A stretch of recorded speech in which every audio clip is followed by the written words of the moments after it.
सीताराम सीताराम। बोले सियावर रामचंद्र की। देखो सुखदेव जी कहते राजन सूर्यवंश ऐसा है कि शेष जी अपने 101 मुख से भी राम कथा कहें, सूर्यवंश कहें तो भी पूरा होने वाला नहीं है। हम आपको संक्षिप्त में सुनाते हैं। श्रीमन नारायण के पुत्र हुए ब्रह्मा, ब्रह्मा के पुत्र हुए मरीचि, मरीचि से हुए कश्यप और कश्यप के पुत्र हुए विवस्वान सूर्य, जिससे हुए 7 देव मनु। अब भगवान सूर्यवंशी हैं, ध्यान रखना। और मनु महाराज के 10 पुत्र हुए। कौन कौन? इक्ष्वाक, नृग, सरयात, धृष्ट, दृष्ट, करुष, नरिशयंत्र, पृखद, नभग और कवि। नभग के नाभाग हुए और नाभाग के महाराज अम्बरीश हुए। अम्बरीश महाराज महाभागवत कहे जाते हैं और कहते हैं स्वयं भगवान ने भी उन्हें दर्शन दिया। बोले श्रीमन्नारायण भगवान की जय। बहुत जल्दी हम लोग अयोध्या चलते हैं क्योंकि आप लोग बहुत देर से बैठे हैं। ज्यादा बैठने की अभी आदत नहीं है, नहीं तो अब ऐसी व्यवस्था बनेगी। कुछ लोग जमीन पे बैठ गए, कुछ लोग कुर्सी में। जमीन वालों को थोड़ा कष्ट तो होता है। यद्यपि जमीन पर जो बैठे वो जमींदार, कुर्सी पर बैठे वो चौकीदार। अब जिनके हाथ पैर काम कर रहे हैं उनको जमीन पर बैठे कोई दिक्कत नहीं, लेकिन जिनके नहीं करते तो उनको तो कुर्सी पे जरूरत है, क्योंकि चौकीदार बना दिया भगवान ने। बोले वृंदावन बिहारी लाल की। देखो एक बार मनु महाराज को छींक आई, उससे एक बालक पैदा हुआ जिसका नाम हुआ इक्ष्वाक। उन्हीं के वंश में चल करके आगे हुए कौन? महाराज हरिश्चंद्र।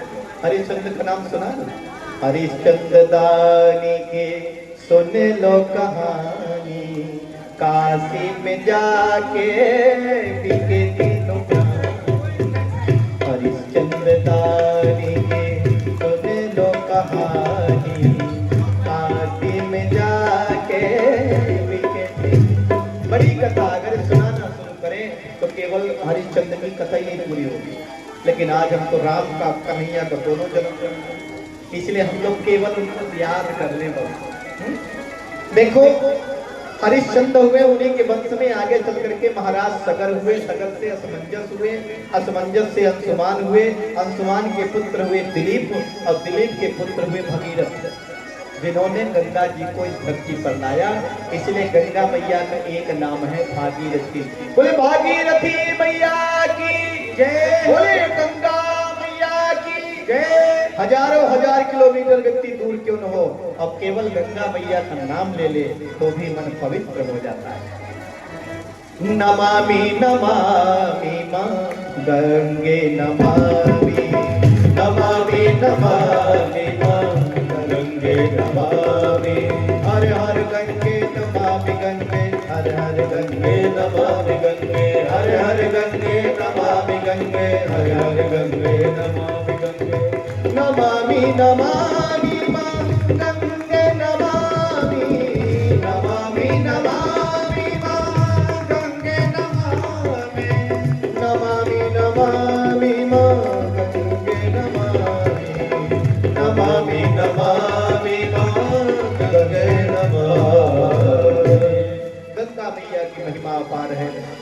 कहते गंगा जी में जिसकी हड्डियां पहुंच जाए उसका सब कुछ बन गया, मौत हो गया, मुक्ति हो गई। जितने समय तक गंगा जी के जल में हड्डियां रहती हैं उतने लाख वर्षों तक व्यक्ति भगवान के धाम में वास करता है। बड़ी महिमा है। देखो एक व्यास जी कथा कह रहे थे और बीच बीच में कथा करते हैं, कभी कभी तो निकल रहा था। एक माता जी ध्यान से देख रही थी। माता जी ने कहा, जब व्यास जी नीचे उतरे व्यासपीठ से तो माता जी ने क्या, व्यास जी जब आप कथा कहते? बोले हाँ। तो बोले आपके मुख से थूक निकलता। व्यास जी ने कहा थूक नहीं है। बोले तो? बोलो वो गंगा यमुना की धार है। गंगा यमुना की धार? अच्छा। वो माता जी गई, दूसरे दिन आई। जब दूसरे दिन व्यास जी प्यास से नीचे उतरने लगे तो माता जी ने कहा जरा मुख खोलो, खोलो, पूछो, खोल। मुख खोला तो उनके मुख में एक कोटनी निकाली और न जाने क्या था उनके मुंह में डाल दिया। बोली ये क्या है? बोले मेरे दादाजी की हड्डी। कब से बच्चों को कहा ले जाओ गंगा जी में डाल कोई जा। मैंने कहा आज गंगा यमुना दोनों आई। ये क्या कहना? बोले वृंदावन बिहारी लाल की। बहुत तेज बोले आप लोग। फिर धीरे शंकर भगवान की। हाँ ऐसे ही बोलो तो लगेगा बस से। बोले वृंदावन बिहारी लाल की, गायत्री मैया की, पार्वती मैया की, फटेकवार की। फटेकवार की खोना नहीं है, यहीं पे रहना है, जाना नहीं है, यहीं रहना है। ये मन बड़ा भटका हुआ, भटका देता है। तो देखो भगीरथ उन्हीं के वंश में आगे हुए महाराज खड़वांग, उनके हुए दीर्घबाहु, दीर्घबाहु से रघु हुए और रघु महाराज के अज हुए और अज के पुत्र हुए महाराज दशरथ। महाराज दशरथ कौन है? राम राम सबको कहे और दशरथ कहे न कोई, और एक बार दशरथ कहे कोटि जन्म फल हो। तो दशरथ अर्थात राम जी के पिता नहीं, दशरथ अर्थात 10 इंद्रियों से एकाग्र करके एक बार भी राम जी का नाम ले ले तो कल्याण हो जाता है। और दशरथ कौन है? जो 10 इंद्रियों पर राज्य करता है उसे दशरथ कहते हैं। दशरथ महाधुरंधर है। इनकी 3 रानियां हैं। क्या क्या नाम है? कौशल्या, सुमित्रा और कैकेयी। आप सब जानते, खूब जानते, बड़ी राम कथा सुनी है, टीवी में भी खूब सीरियल देखा। देखो महाराज दशरथ का चौथा पन आ गया, लेकिन एक भी संतान नहीं है। 3 रानियां, इतना बड़ा राज है। एक दिन महाराज दशरथ कहीं से घूम करके आए तो उनके मंत्री गण, उनके जंत्री गण उनकी बड़ाई करते। देखो महाराज दशरथ की जब कोई बड़ाई करता ना तो महाराज दशरथ दर्पण देखते थे। क्यों? महाराज दशरथ दर्पण देख करके ये कहते थे मानो कि जो लोग मेरी बड़ाई कर रहे हैं हम इस योग्य हैं कि नहीं। झूठी बड़ाई तो नहीं कर रहे हैं, इसलिए दर्पण देखा करते थे। अचानक देखा कि कान के ऊपर के बाल सफेद हो गए। महाराज दशरथ ने कहा अब तो मेरे चौथा पन आ गया, कान के ऊपर के बाल सफेद हो गए, अब तो बन जाना चाहिए। अच्छा बताओ, व्यक्ति को वानप्रस्थ संस्कार कराते देखा? बहुत कम। 4 आश्रम बताए गए हैं। कौन कौन से? ब्रह्मचर्य, गृहस्थ, वानप्रस्थ और सन्यास। हर व्यक्ति को इन 4 आश्रमों से गुजरना चाहिए। लेकिन 2 आश्रम तो आराम से गुजर जाता है क्योंकि पता ही नहीं चलता। ब्रह्मचर्य 25 साल का वर्ष ब्रह्मचर्य में बिता दिया, पढ़ाई लिखाई विद्या अध्ययन। फिर इसके बाद जो 25 वर्ष का समय आया वो गृहस्थ का आया, जिसमें बाल परिवार बच्चे सबकी पढ़ाई लिखाई सब चीजें की व्यवस्था बनाई, नौकरी चाकरी की, मकान बनाया, कमाया। और 50 साल के बाद आता है वानप्रस्थ। 50 के बाद क्या आता है? 51, 52 वन आता कि नहीं? मतलब अब घर में मत रहो, बाहर जाओ, अब यहाँ का काम तुम्हारा पूरा हो गया। लेकिन व्यक्ति जाता है क्या? कहते कान के ऊपर के बाल सफेद हो जाएं तो व्यक्ति को बन जाना चाहिए। घर बार छोड़ दो, चाबी का गुच्छा बच्चों को दे दो, बहुओं को दे दो, है? लेकिन यहाँ तो पूरे ही बाल समाप्त हो गए, तब भी सारा गुच्छा अपनी जेब में अपने पास रखे हुए हैं, छोड़ने का नाम ही नहीं ले रहे हैं। तो देखो अब मैं विस्तार नहीं करूंगा, मुझे मालूम है कुछ लोग जाने की सोच रहे हैं। वृंदावन बिहारी लाल की। देखो महाराज दशरथ ने कहा मेरा तो चौथा पन आ गया, बन जाने का समय आ गया। पर एक भी संतान नहीं, इस राज्य को कौन संभालेगा। आज उनको आग बदलानी हुई। एक समय भूपति मन माई, भई गलानी मोरे सुतनाई। एक समय भूपति मन माही, भई गलानी मोरे सुतनाई। गृह गयो तुरत माई पाला, गृह गयो तुरत मही पाला। चरण लागी कर विनय विशाला।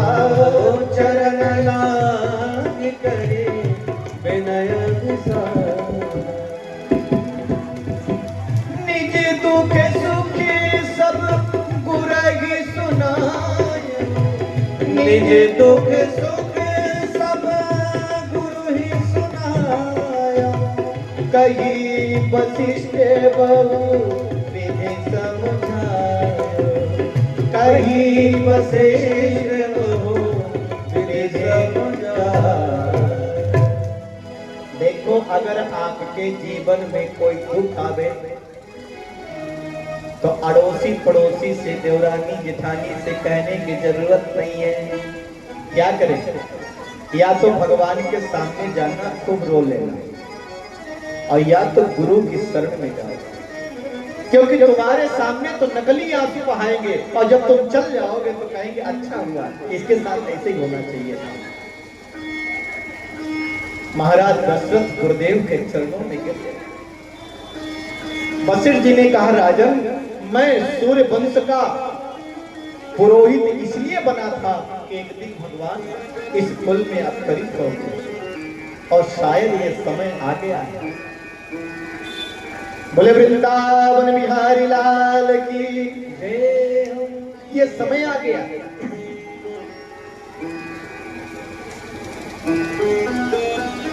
भगवान भक्तों के दुख को हरण करते हैं। चिंता मत करिए, आपके 4 पुत्र होंगे। महाराज दशरथ ने कहा, कैसे होंगे? बोले पुत्रेष्ठ यज्ञ करवाओ। तो करा दीजिए गुरुजी। बोले ना, देखो 2 वंश बड़े महत्वपूर्ण हैं, सूर्य वंश और चंद्र वंश। सूर्य वंश में भगवान श्री राम आए और चंद्र वंश में भगवान श्री कृष्ण आए। सूर्य वंश में जितनी संतानें पैदा हुई लगभग बिना यज्ञ के नहीं हुई, और चंद्र वंश में जितनी शादियां हुई लगभग बिना लड़ाई के नहीं हुई।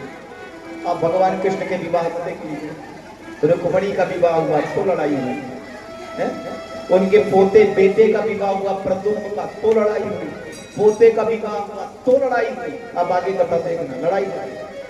महाराज दशरथ का जन्म हुआ था, वो भी यज्ञ से हुआ। वो कथा है, मैं अभी कहूंगा नहीं किस समय। बोले राजा रामचंद्र भगवान की जय हो। तो क्या करें? बोले इस समय परम तेजस्वी ऋषि हैं सिंह ऋषि। सिंह ऋषि वशिष्ठ बोलावा, पुत्र काज शुभ यज्ञ करावा। बहुत सुंदर यज्ञ करवाया, और यज्ञ नारायण भगवान चरु लेकर के प्रकट हो गए, और बोले ये राजन, ये हवी ले जाइए, अपनी रानियों को बराबर बराबर भाग में बांट दीजिए। जो कुछ भी वशिष्ठ जी ने विचार किया, सारे कार्य सफल हो गए। भक्ति सहित मुनि आहुति दीने, प्रगटे अग्नि चरो कर दीने। प्रगटे अग्नि चरो कर दीने। जो वशिष्ठ कछु हृदय विचारी, जो वशिष्ठ कछु हृदय विचारे। सकल काज शोभे तुम्हारे, सफल काज तुम्हारे। यहाँ भी बांटते हो निप जाए, यहाँ भी बांटते हो निप जाए। यथा जोग जय भाग बनाए, यथा जोग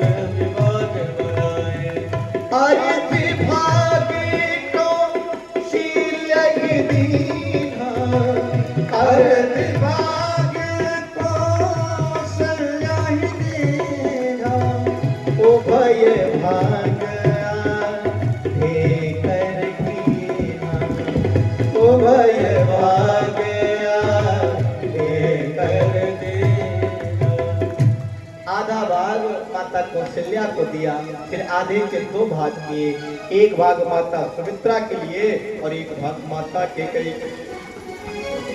कहते हैं सुमित्रा मैया उस समय नहीं थी तो उनका भाग वहीं रख दिया, और कहते एक पक्षी आया, वो भाग लेके उड़ गया।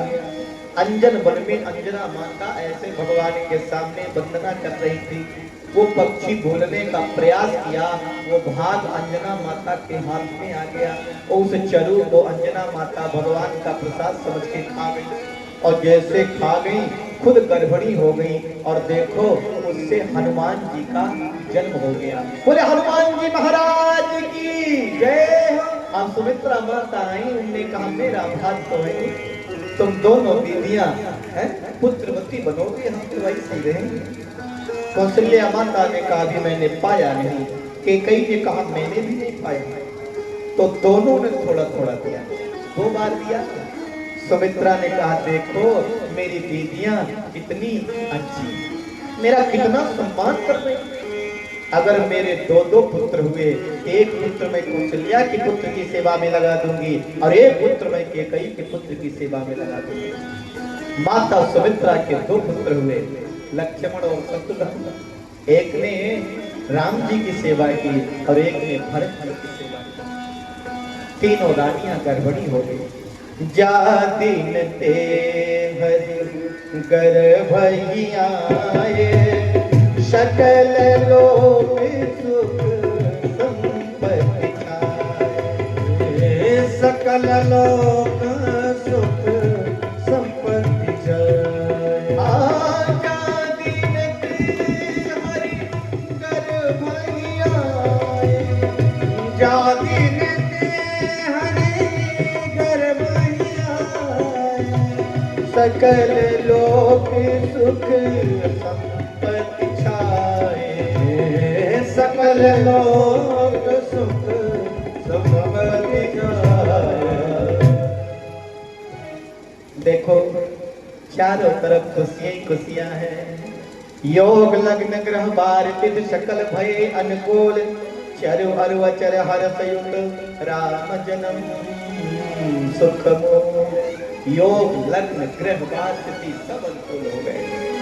भगवान का जन्म जो आया, तिथियां आई, प्रथमा तिथि आई, उसने कहा भगवान मुझ पर बता लीजिए, भगवान ने कहा समय नहीं आया। द्वितीय आई, उसने कहा मैं भाई दूज के नाम से पूजी जाती हूँ, आप मुझ पर बता लीजिए, भगवान ने कहा समय नहीं आया। तृतीय आई, उसने कहा मैं हरितालिका नाम से पूजी जाती हूँ, आप मुझ पर बता लीजिए, भगवान ने कहा समय नहीं आया। चतुर्थी आई, उसने कहा भगवान मैं गणेश चतुर्थी के नाम से पूजी जाती हूँ, आप मुझ पर बता लीजिए, भगवान ने कहा समय नहीं आया। षष्ठी आई, पंचमी आई, उसने कहा भगवान मैं नाग पंचमी के नाम से पूजी जाती हूँ, आप मुझ पर बता लीजिए, भगवान ने कहा समय नहीं आया। षष्ठी आई, उसने कहा मैं सूर्य षष्ठी के नाम से पूजी जाती हूँ, आप मुझ पर बता लीजिए, भगवान ने कहा समय नहीं आया। सप्तमी आई, उसने कहा भगवान मैं चला सप्तमी के नाम से पूजी जाती हूँ, आप मुझ पे बता लीजिए, भगवान ने कहा समय नहीं आया। अष्टमी आई, उसने कहा भगवान मैं अष्टम तिथि, और अष्टम तो स्वयं आपकी तिथि, अष्टम आपको बोला जाता है, इसलिए लोग कहते हैं अष्टजाम करा दो, कीर्तन करा दो। किसका अष्टजाम? परमात्मा। भगवान ने कहा अगली बार सोचेंगे। नौवीं तिथि आई, उसने कहा भगवान मैं तो दीक्षा तिथि हूँ, आपकी मर्जी हो तो आइए, नहीं तो जैसी मर्जी। भगवान कहते बस जो रिक्त होता है मैं उसे ही तो भरता हूँ। अब जरा बताओ जो गले तक ठूस ठूस करके खा लिया है, रसगुल्ला पेड़ा जलेबी मिठाई रसी सब कुछ, अब तो एक रसगुल्ला अब इतना खा लिया, जब खाती रहेगा तब तो है अंदर। अब इधर हमारे मन मस्तिष्क में न जाने कितना कचरा भर गया है, एक कचरा खाली होगा तब तो दूसरा आएगा। भगवान बुद्ध अपने शिष्यों को आत्मज्ञान की दीक्षा दे रहे थे। एक शिष्य सेठ जी आए, उन्होंने कहा भगवान मुझे भी आत्मज्ञान की दीक्षा दीजिए। भगवान ने कहा कल तुम्हारे घर आऊंगा। ठीक है। दूसरे दिन भगवान बुद्ध पधारे, सेठ जी ने कहा हो हमारे घर में भगवान बुद्ध आए, क्या हमें खीर पर खिलाए? दौड़े दौड़े गए, खीर बना के लाए। कौन? सेठ जी। अब खीर सामने लाए, भगवान बुद्ध ने कहा सुनो इस कमंडल में डाल दो। अब जैसे कमंडल को देखा तो कमंडल में गोबर भरा था। शिव जी ने कहा भगवान इसे गोबर में डाल दो। बोले डाल दो। बोले नाना भगवान खीर खराब हो जाएगी। बोले क्यों? बोले कमंडल में गोबर भरा हुआ है, खीर कैसे डालता? भगवान ने कहा तेरे अंदर भी तो गोबर भरा है, ये आग में जान कहां से डाल दो, ये भी तो खराब हो जाएगा। पहले ठीक करो, निर्मल करो, शुद्ध करो, खाली करो। लोग इतने भरे होते, इतने भरे होते, जानते होते कुछ नहीं। हम सब जानते हैं, हम जो कह रहे हैं वही बात है। क्या हो? तो जो कह रहे हैं वही बात है क्या? जो मान रहे हैं वही है क्या? यही तो बात है। गाए जा भगवान की गुण गाए जा भगवान